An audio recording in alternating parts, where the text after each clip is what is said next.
start talking? Just get your wine and we'll start. Why is this starting to email? Yeah, go ahead and grab your wine and then we'll start. I'm live. Okay, and so just as we go live, everybody's left me. But you'll come back in a sec, Sparty, right? 1 second. Hi, I'm Indy Nidell, and this is going to be myself and Spartacus and Astrid. Astrid is doing Christmas stuff in the background. Just a little Christmas live stream. Merry Christmas. Merry Christmas. And all that any other holidays you choose to celebrate, or no holidays. Happy regular day, if you feel like it. We thought we'd just talk about the year that's been and the plans for the year to come. And if you have any questions and things, where's the comments going to be so we can read what people are writing? They're going to be right on the side here. Where? Here. I don't see that yet. Oh, over there. Yeah. Okay, cool. So you can ask if you have anything to ask. We'll be happy to tell you to answer your questions. I'm sure they'll be discerning and interesting, like everything that our fans do. Oh, there's Astrid. There you go. Hello. Okay. Have a seat, honey. Okay. All right. So there's some people. Okay, say something. Okay. Yes. Hi, John. Oh, you love me. Okay. Cool. All right, man. Love you too. Yeah, we'll tell you about the cooperation in a minute. We really started TimeGhost just a little more than a year ago. So thought we'd talk about the first year that's happened, and then we'll talk about what's going on in the next year. Does that sound good? Okay. That sounds like a great idea. Sparks, tell them about this year. Starting with the Kickstarter last year. Well, I mean, it's exact. Actually, we started in October. We started with the Cuban Missile Crisis. Last year, yeah. Actually, we started right in that corner over there in this room, but then we moved over to that corner over there. You can't see that right now, but that's where the big that's where the Cuba magic happened, baby. That's it. Big, like stove is the ceramic stove. Can I call everybody baby? Is that my thing today? Yes, you should. I think it is. Who loves you, baby? It's really cool. Baby. That started in October, and it was sort of a soft launch, and we just had a few things going on, and then. One of the things that we really did not want to do in our first year was World War II because we were afraid that we were taking on too much too early. But then we thought about it for a long time, and we decided, okay, if we can get the help from the community, we can get this working. Yeah. So we reached out to you guys in December. Like that. And reached out. We got amazing support. And although, I mean, we did... I'm not drunk already. This is my first glass of wine. I've had like half of one glass of wine. It takes more than half a glass to get me drunk. I've only had one sip because Indy only gave me my wine right before we got on. I think I'm fairly obvious when I'm drunk. You guys have seen me drunk before. Okay. So that really, really took things off. And it was a crazy, crazy ride. So we built a studio.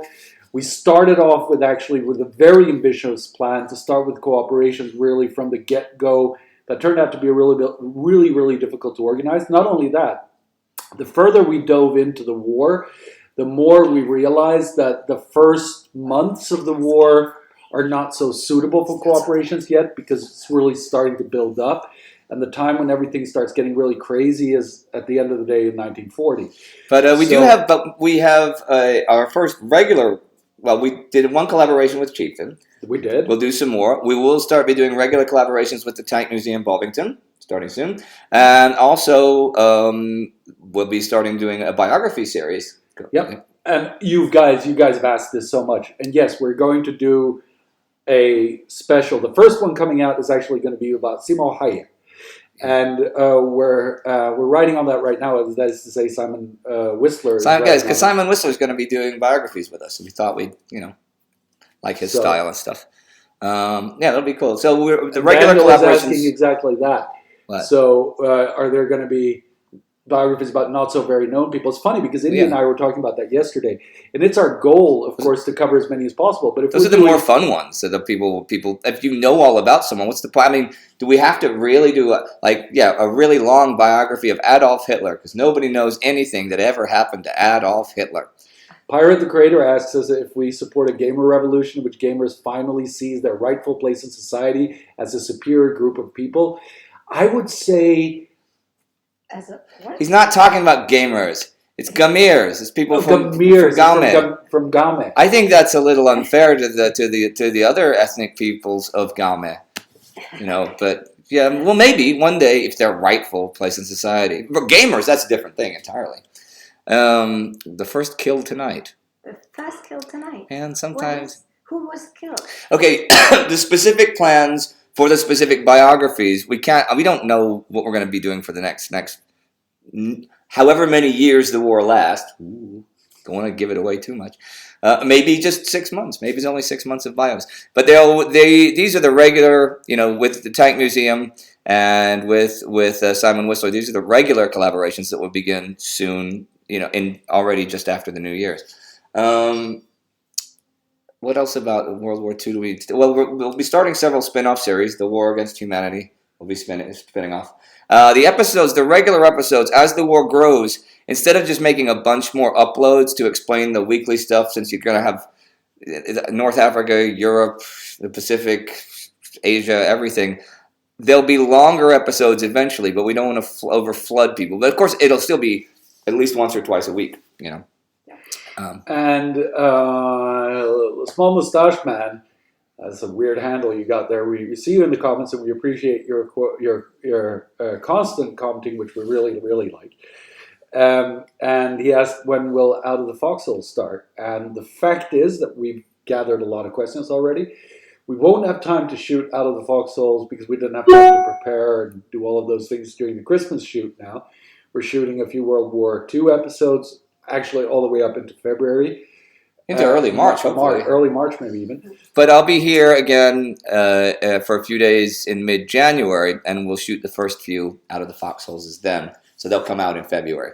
Now, should we talk about what else we're shooting in January? I think we should. Okay, here's the thing. It's not a thing, Donna. It's not a thing. That was a Westwind Is it a thing? joke. Is it? Any of you Westwind fans out there? Yeah. Right. Okay. Sabaton, the metal band Sabaton, one of the 10 biggest metal bands in the world. Their songs, at this point, all of their songs deal with different aspects of military history, with different people, different events, different battles, different places. And in my old channel, The Great War, we did a crossover episode with Per Sundström, their bass player, where he sat with me on the set, and we talked about a bunch of their songs that had World War I themes, Price of a Mile, Cliffs of Gallipoli, and why they wrote them, how they wrote them, and me talking a little bit about the history, as I did, behind the events. So Per got hold of me earlier this summer and said, why don't we do a whole channel on that? They've got dozens and dozens of songs, and we started putting together the Sabaton History channel, which is going to be all of the history behind all the correct history, not just the pop history, behind all of the themes of their songs. And it should go on for at least a couple of years, because it's not likely we're going to run out of songs too quickly. I will be doing the history. Myself and Marcus Linke, who was my research assistant on The Great War, will be doing the writing. Every episode will feature at least one member of Sabaton talking about how and why they decided to write the song, certain things about the lyrics, certain stuff they've discovered. Like, for example, like the song To Hell and Back, which is about Audie Murphy.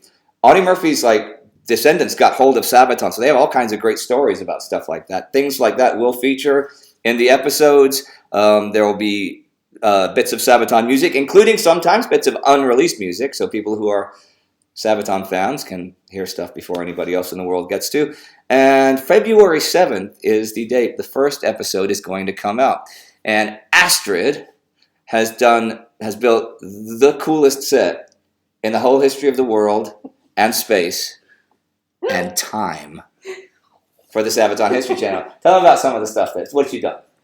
Well, I went on eBay and I actually tried to get original stuff from World War II and World War I. Move a little closer so they can hear you. I can hear Can you. you hear me? I can hear you. Yeah, good. Yes, so I've collected all sorts of stuff, like helmets and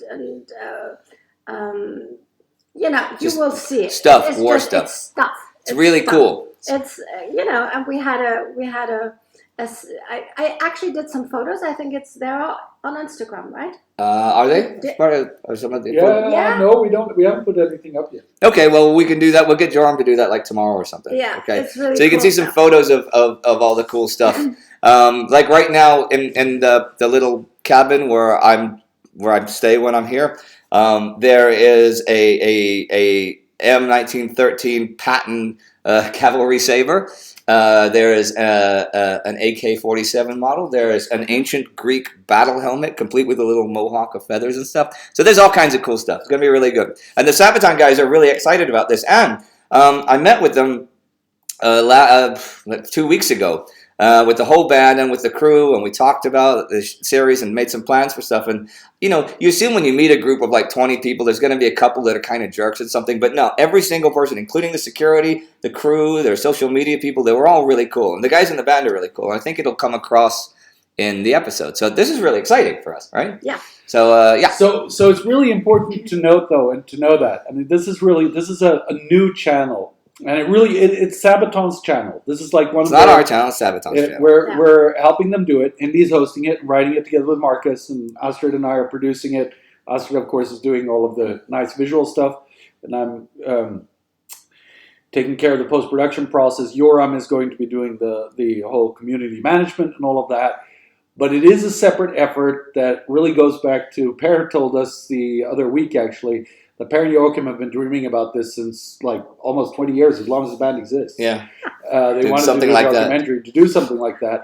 And it just did not, there was no way that there was going to be a possibility for them to do that without like YouTube, and also with, of course, somebody like Indy who can also carry the topic. I can carry the topic. And bring it to you guys in a way that makes sense. So that's how it is. Wait, Norman M. Stewart says, "Would you allow for a special piece of work from me? I don't know, a collage memorial for known people who died in 1939." I'm Norman Stewart. Can you write to us on TimeGhost? Because I'm not certain if I understand what you're talking about. Norman is on the crew. He's doing colorization regularly. Oh, that's the guy. So, okay, yeah, cool. Okay, so cool. of course, Norman. Yeah, cool. Should get in touch with Yoram or me, and then we can work out. I'm not sure what you're going. Why should we remember Luxembourg? I thought you wanted us to do something else with it. Yeah. You tricked us. Yeah. You tricked us into mentioning Luxembourg. Wait, how old are you? 3? Like all together?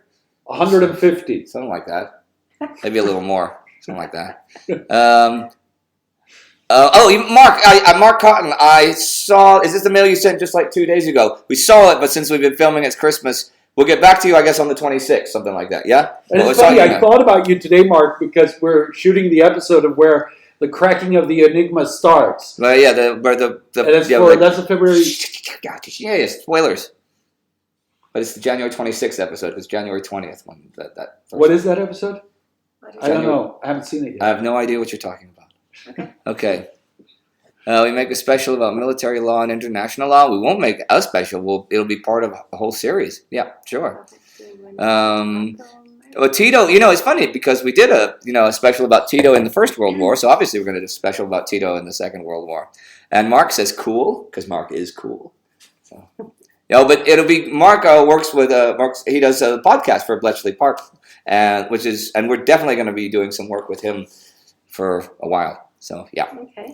Let's see. I saw a comment fly by. Somebody was telling us to boycott Patreon. If we boycott Patreon, then there is no show. You don't understand if you're saying that. That's the only thing that pays for this show. If we boycott Patreon, it's the end of World War II show, it's the end of TimeGhost, and we've done nothing except throw ourselves out of a job and deprive the world of those series. So don't boycott Patreon, right? We lost a lot of money. We lost quite a bit of support because people are unhappy about what Patreon did with that it says guy we have a Sarkon. fake stream going on the World War II channel. You have a fake stream? I don't understand. Fake stream It doesn't make sense. Wow, I can't even turn it off because of the computer. I have to get my other computer. I'm going to deal with that in a second. Fake stream. But let us really explain this thing with Patreon. We don't have any skin in that fight. That is not our issue. It's something that Patreon has to deal with. It's really, really simple. We need to go to the place where the majority of people give money to shows like ours, otherwise the show doesn't exist. And if somebody wants to make a political statement or change something with Patreon, we're still going to be there. We're not going to react to that. We will not get involved with those politics. I mean, it's really, really sad, we've lost like a dozen supporters because they feel that Patreon is somehow politically biased. We have no skin in that fight, and we don't want to get into that fight. But boycotting Patreon will, in fact, destroy the stuff we're doing now. It would be the end of TimeGhost. Somebody asked how many people are in the team now. Full time? Well, full time is Joram and us three. Yeah. And then altogether, if you add it up, we have one full-time editor, although the full-time editor is divided between Irina and Vike. Great people, doing great work as well. Irina, and great international coverage, which is really helping with research as well. So Irina is Ukrainian, but lives in Poland, speaks Russian, Polish, and Ukrainian, and very good English, of course. And Vike is from the Netherlands, and with us, with our mix of the US, France, Sweden, Germany, and whatnot. Luxembourg. What? Just had to throw it in. Okay. Yeah, my godfather lives in Luxembourg. Really? Yeah. You're not making that up? No, not making that You've up. never said that once in all the hashtag Luxembourg things. Why should I? I'm not going to mention Luxembourg. Hey, it's Christmas. Okay. Really good. Hi, David Bibby. I have to go take care of that fake. What is the fake thing? I have to take care of that. No, fake he said stream. somebody said they wrote it to the comments that we were here. But yeah, you should do a. I don't. If the fake stream in World War II was fake news, was it any actual news? Because if nobody's. What's your favorite band in the? My favorite '80s band? That's a very tough question to ask. Depends what kind of mood I'm in. My favorite. Mine was King Crimson. That's not a bad choice. Well, they were good in the '70s too. So. Yes. When I lived in Houston, there was a local band called the Judies in the early '80s that they made an album called Washarama, which everybody in my high school thought was literally the best album ever because it was the simplest album ever. It was just a lot of the songs had no guitar; they were just drums, bass, and vocals. And you think, how good can that be? But it was genius. And those kids, they were like 17, 18 years old, and then they broke up the band when they went to college. Because they were that young. And then when they graduated college, they put the band together again. But it wasn't the same. You'd think you'd pick up 4 years and growing up. You really needed to be a 17, 18-year-old to get that great mentality on songs like Her Wave and Guyana Punch and stuff. There won't be a road tour with the Swedish heavy metal band. By that, I assume, Carl Christensen, you mean Sabaton, who we've been talking about. Actually, I was talking to Per and Jukka on the... we were definitely talking about me going on stage and singing something with them. I mean... I sing too. I sing with loads of bands. Will we do a video about Nestor Makhno? Not on the World War II channel. Sorry. I look. Don't get me wrong. I think the blacks were like some of the most interesting part of the whole post World War I stuff and the Russian Civil War. But we're not doing specials on Between Two Wars yet, since we don't have time. We barely have time to do the series bit by bit. I would love to do a special on Nestor Makhno, but there's nowhere where it fits. Yes. And that's your homework now, is to look up Nestor Makhno and the Black Russians. So we should make a song together. Well, we're kind of going to be in future stuff, because at some point in the next couple of years, they're going to have a new album out, and all that stuff is going to be, combined with the Sabaton History channel. Obviously, before the stuff is released, you'll get to hear bits of the music here, and you'll learn about the songs. What is my favorite Stone song? It's a tough one. Maybe Get Off My Cloud, Faraway Eyes, Sweet Virginia. It's a really tough one. 2,000 Light Years from Home. Yeah, it's a tough one. Okay. What did you do before YouTube, Indy? I just sat and stared out the window and waited until YouTube. See, you spoiled it, Astrid. You started laughing. What did I do before YouTube? Well, look, I'm an actor, I'm a musician, I'm a historian, and I'm a writer. So I acted, I played and sang music with different bands. I wrote stuff for different things. I did commercials and films and TV and stuff, and I did history. That's it. Mm-hmm. Do I play an instrument? Yeah, I play a lot of instruments. Guitar, bass, drums, pianos, organs, ukuleles, whatever. I'm good at instruments. Did Flo ever end up getting that raise? I genuinely don't know, and I wish I did. I mean, Flo and I are pals. I was chatting with him the other day. I know that some people have written in thinking there was somehow any hard feelings from the Great War. There aren't. I want a special about Indian Idol. When will we do a bio special about Indian Idol? This is kind of it. No, we'll do a proper one. But actually, Hannah Murdoch is in charge of social media for Sabaton. And when we do the actual proper teasers that really, this is a soft announcement about the Sabaton History channel. When we do a proper one through our social media, through our channels, and through their social media, she wants all kinds of bio info about all three of us. And I suppose Joram too. And so there'll be a bunch of stuff there. That'll be cool. They're fun to work with. Okay, what is your favorite instrument? I don't have a favorite instrument. Okay. Sorry, I don't have Are a. you planning on doing? What are you looking at? I would love to do some CN Arsenal collaborations. He's really good at what he does. He's a nice guy. Logistically, it's tricky a bit. I mean, hopefully in the new year we can get it together, but I would really like to. I liked working with him a lot with the Great War, so I'd like to work with him again. Okay, Yeah. will we do the Vietnam War? Favorite synthesizers? Oh, sure. Well, I like some of the, the Juno 6, their last analog one before they went to the digital and stuff. I have one of those at home that's a lot of fun to play with. And I like, in terms of keyboards, I like all of the Nords. Actually, where I live on Södermalm in Stockholm, the Clavia factory where they build all the Nords, all the, the Nord stage, the Nord leads, the Nord electros, is like a 5-minute walk just down the street from my house. And it's really cool to go there. They even have a little synth museum, which is only for employees or people like me that know people there and get to go in there. Martial arts, music, and history, or is that your name? Oh, what instruments? I just told you what instruments I play. Vietnam War won't be covered on the World War II channel. Not in any plans that we have at the moment. On the World War II channel? We could, the Great War, they're going to do some coverage of stuff that happened after the Great War. Yeah, sure. So we would make a new channel. Favorite part of Stockholm? My apartment's my favorite part of Stockholm, but I still like Södermalm the best to hang out in. I realize that it's gotten a lot gentrified the last 10, 15 years. I moved there 20 years ago to that neighborhood. And 20 years ago, there were still like black clubs open till like 6 or 7 in the morning, and the food sucked, and there were porn shops, and it was dirty and stuff, and it was awesome. And now the food's great. There's nothing open really after 1. A couple of 3 o'clock places you wouldn't want to go to, but I've gotten older too. I'm not 30 anymore. I'm 50. I'm 51. I'm 51. So I still like Södermalm a lot. After World War II, what would I be doing? At any point in my life until recently, if you asked me what I was doing 3 weeks from now, I wouldn't be able to answer. You're asking me what I'm going to be doing years from now. I have no idea.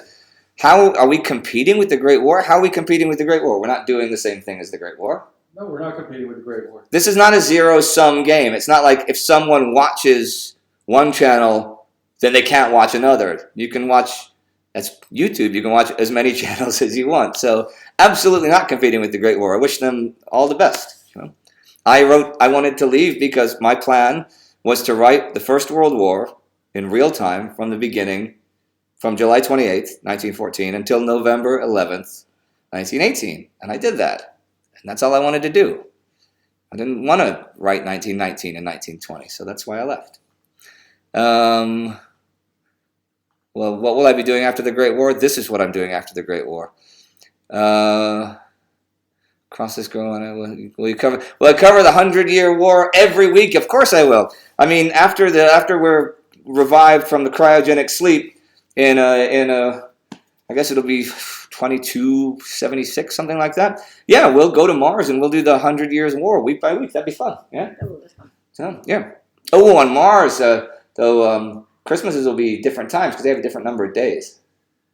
That's right. Just think, if we were on Mercury, we could have 5 Christmases a year. Do the Martians know that it's Christmas? No, they don't. They're not mentioned in Feed the World. The Martians, yeah. So, and hey, the thing is though, if you lived on Mercury and the 88-day year, and you get 5 Christmases a year, there's no shops though. You have to actually make the presents, and that can get pretty tricky after a while. Just thought I'd share. Come a little closer because We'll cover the Qing Dynasty day by day as well. Yeah, sure. Thank you, James Sony. That was a fantastic question. Will we do the 4th World War week by week again? Once we're revived and we're living on Mars, that'd be great. So I'll respond to a question that we got beforehand when we announced this live stream, and that is, the question was something like this. I'm paraphrasing. I'm sorry, I don't remember who it was that asked the question, but the question was something along the lines of, so Indy seems to be quite a bit of a perfectionist. How do you deal with that? That can be a hard time. Well, Indy's a difficult character. I am. I'm very difficult. Yeah, he's hard to live with. Boy, oh boy. Yeah, Complains all the time. Never, ever satisfied. My God, you're ugly. Anyway. No, Indy's actually, he's a perfectionist. That's correct. But I have to say that in there, they do. Oh, yeah, they love your pants. Thank you. In one of the things that I think helps us really, really deal with doing all of this is that we're all perfectionists in our own field, but we're also willing to compromise. And if it wasn't for the perfectionism that everybody brings to this project, we would never be where we are. So Astrid is a perfectionist about getting everything looking right and having the right people on board, hiring the right people, getting it like really working together.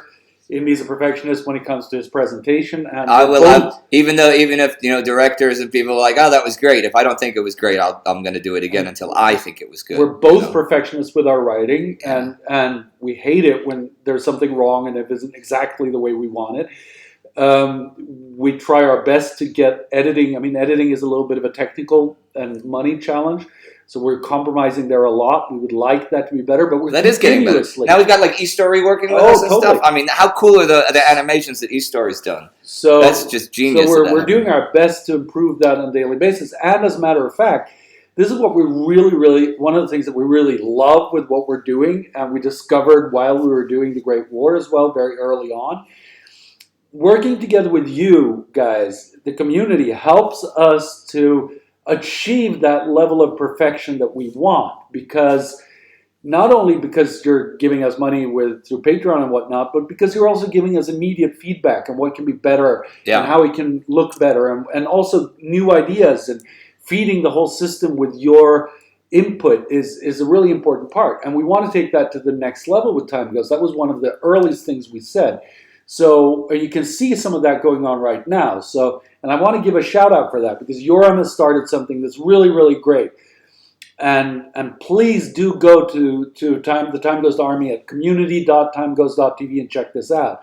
We're doing a picture hunt where people are actually helping out to find material for our episodes, both for Between Two Wars and for World War II.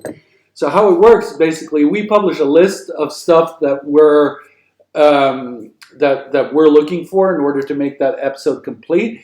And then people send in links. We have a list of areas where you can go look. And whoever pictures gets used gets a point in our treasure hunt. And there's a leaderboard and stuff going on like that. There are not that many people that have joined so far, but they've already contributed a lot of material. Yeah. So that's one area. We also did early tests with research together. So the Between Two War episodes that we are editing on right now were co-written with the community. So, on a tangent from Are We Perfectionists?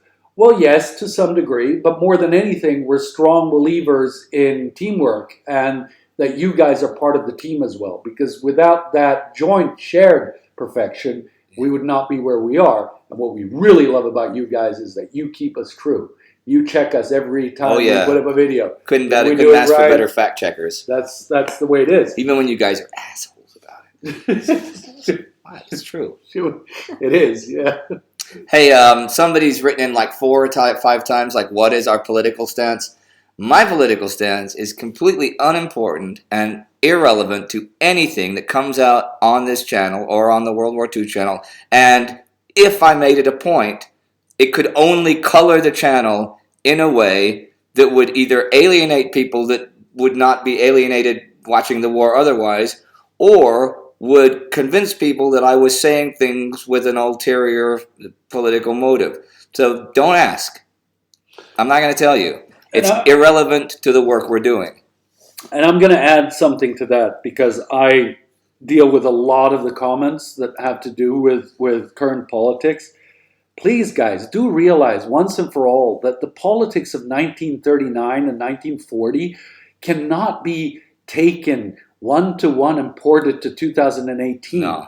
just because you support like the conservatives in 2018, or if you support the liberals in 2018, that does not make you a Nazi in the case of supporting the conservatives, and it does not make you a communist for supporting the liberals. And it also That's doesn't just make you an expert in knowing what was in people's minds 75 years ago. So, So- we can only look at the facts of what we know, of what happened at that time, and we don't politicize things. We wouldn't, not because, independent of what political opinions we have. We're just telling you what happened. And if you really, really don't by now believe that we do that with the utmost care to be unbiased, not neutral, but unbiased, then I don't think you've been watching our show, because we really, really make an effort here not to politicize things, because it doesn't make any sense to politicize it. And someone's asked if we will talk about the Soviet atrocities during World War War, and not just Nazi atrocities. Well, we're going to talk about atrocities. There were more than 2 countries that committed atrocities during the Second World War. There was I won't say both sides, on all sides, there were horror stories.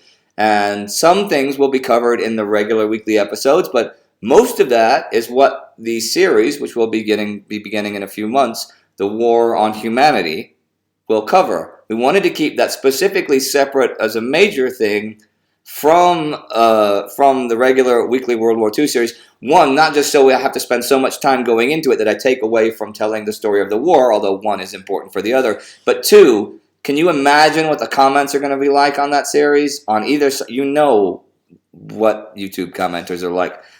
We'd have to turn the comments off on every single World War II episode if we did that. But for now, like particularly the stuff that's happened in Poland so far, there is a lot more information available about the Nazi atrocities than there is about the Soviet atrocities. Of course, we've already mentioned like Katyn, and that's going to be coming up in March, really, so we'll be talking about that. Whatever we can get our hands on to cover as well as we can, then yeah, we will do that. We're not playing favorites, and we're not saying, well, the Soviets were bad, but the Nazis were worse. We're not saying anything like that in either way. So don't think that. That is another point. We keep on getting that question, that people keep on saying, yeah, but the USSR was not as bad as the Nazis. Well, maybe. I'm not even going to venture to try to put as bad. It's such a weird concept. Bad. Badness is badness. When people die, it's a horrible thing. Whoever killed them. Now, because of that, because it would be disrespectful to get into a comparative study of who was worse than the other, we stay with what I said just a minute ago. We report the facts as they were. And if you want to make your opinion about one was worse than the other, that's up to you. That's not our job, and that's not what we're here to do. Somebody's been writing in, I've seen it come a couple of times, we talk about World War II and its effect on Tolkien and The Lord of the Rings. No, we won't. I did a special in the Great War covering how his service in the First World War colored him and colored his ideas for creating languages and creating imagery, and affected his work with on the Lord of the Rings and stuff. I don't think there's anything more I'd be able to say after that. So no, that you can look at the Great War special about that. Go to the Great War channel and use the search function. You can find it. And we got the question several times now. What's the status of Between Two Wars, and when is the next Between Two Wars episode coming out? So this is the status. We have now, because we have more editors, started dividing up the work on them. So Vike has been working on editing the next episodes. He's done with one episode that was supposed to come out this week, but I was working so hard on the new building of the Sabaton set and new studio enhancements that we needed to do that I couldn't do my part in it. So that will be coming out this coming week. We're going to drive now towards getting a Between Two War episode out every week on Tuesdays. That's the goal. I don't know how fast we'll get there, but during January we will be there. The next 2 episodes are really interesting ones. The next one coming out is about the U.S. stance on neutrality and and isolationism and globalism, or anti-globalism as it would be, and gangsters and prohibition. And the space race in the 20s. Yes, absolutely. You got to check it out, Matt. But the gangsters and prohibition, that's cool. It is. And then we're also getting, I think the next one's Silesia actually. And then right after that, we're going to get to the Greco-Turkish War as well. So that's the status of Between Two Wars, and we're on it. Here's somebody's asked, am I an orthodox revisionist or post-revisionist historian? Now, see, I think that's an unfair question for any and all historians to answer, because there are times when you will be any and all of them, because historiography is not static. I mean, the history of histories, or how we perceive history, and how we write history, and how we tell history is not static. Even how we discover history is not static. A great case in point would be a special that I wrote for the Great War called the Falkenhayn Controversy. Erich von Falkenhayn always maintained that his reason for launching the Battle of Verdun was to bleed France white by attacking a national treasure that France would have no choice but to defend to the last man. He said, well, he talked about this in his Christmas memo to the Kaiser and everything, but, and everybody accepted this at face value, until it was really only the last 30 years or so when you start looking at the actual information. The Kaiser never mentioned, nor is there any record anywhere, that there actually was a Christmas memo. Falkenhayn didn't start talking about the bleeding France white thing till long after the Battle of Verdun had actually begun, and the only person whose word we have that that's what he was trying to do with Verdun is his own. And there's a lot of evidence to suggest that it was in fact a construction after the fact to try and explain the horrific German losses, to try and, but this is what I was trying to do.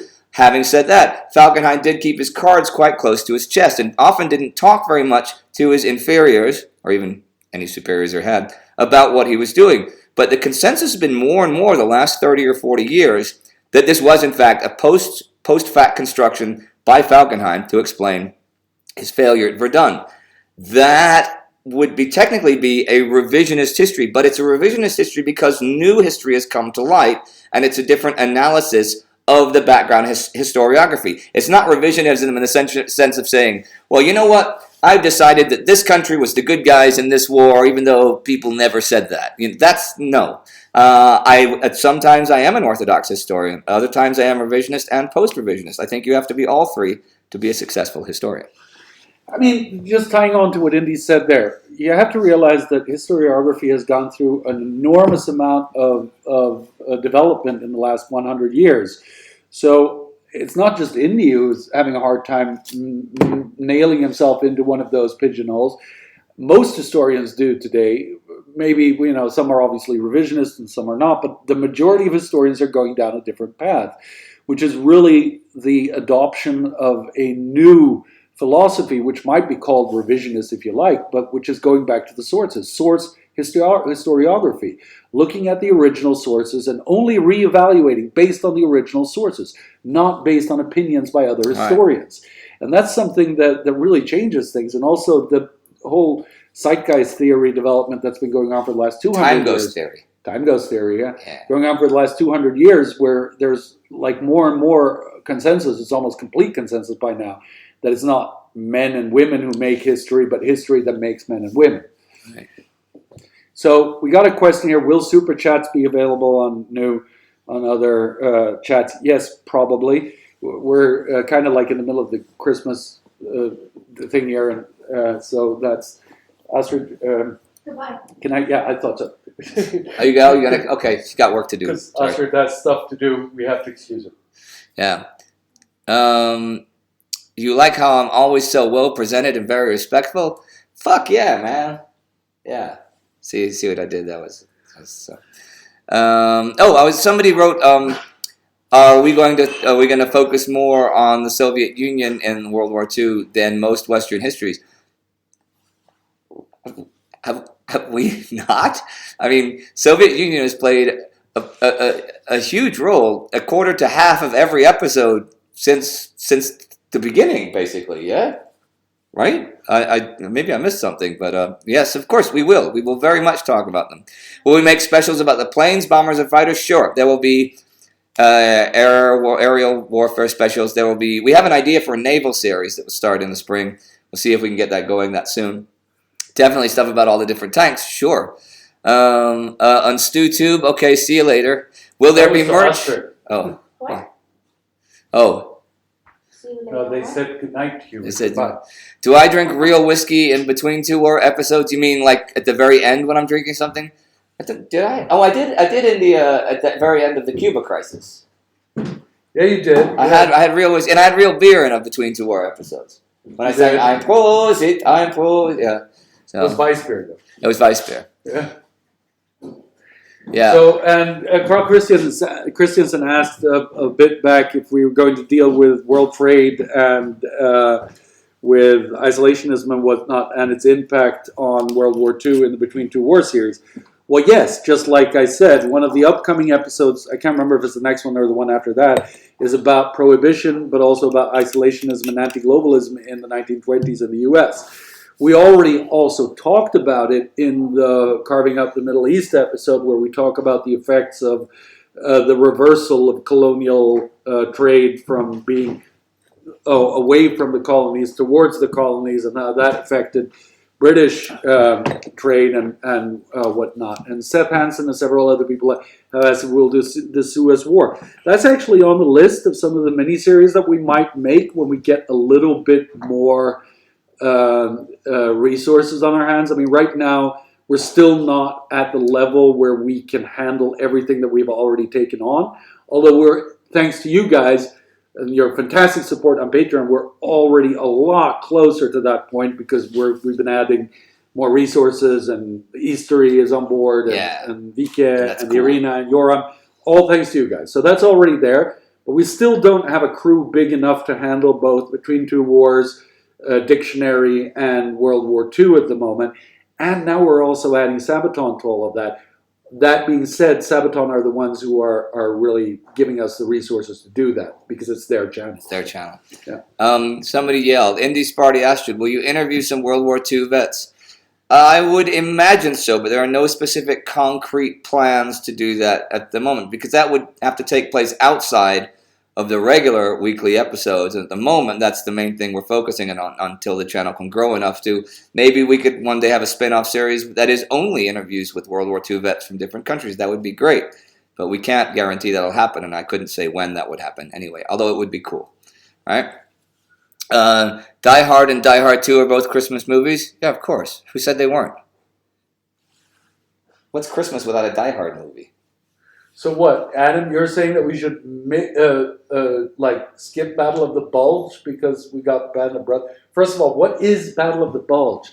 You keep on talking about these and Barbarossa. What is all that? One of these things, man. You remember, we're only in December 1939. If you know something we don't know, well, don't tell us. Yeah, just write it don't in. Spoil. Do all the research that I don't have to. It is me that's still doing the research and writing for all the regular episodes, same as the Great War, and I want to keep it that way because the cool thing about many cool things about the Great War, but the coolest thing about the Great War is I can look back even when I'm 100 years old and say I researched and wrote every single one of those episodes and hosted it. That's pretty cool, right? So they're asking if you're contractually obliged to wear a vest wherever you go. Well, of course he is. Not in the shower. Well, you should. I have an inflatable life vest when I'm in the shower because I never learned how to swim. I did learn how to swim just last week. So there's a question here that flew by regarding going on location. They were asking for a specific location. I didn't know that was in the war.